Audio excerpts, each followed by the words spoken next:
ह्रीं रत्नेश्वर्यै नमः शरभूपचारार्थे गन्धाक्षतपुष्पाणिं समर्पयामि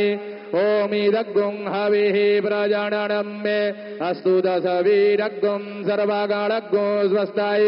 आत्मसनि प्रजासनि पशुसनि लोकसन्न्यभयसनि अग्नेः प्रजां बाहुलं मे करोत्वन्नं पयोरेतो अस्मासु दत्ता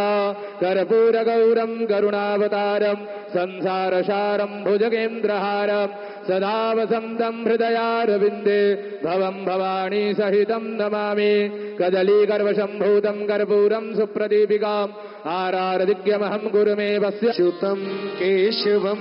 रामनारायणम् अच्युतं केशवं रामनारायणम् अच्युतं केशवं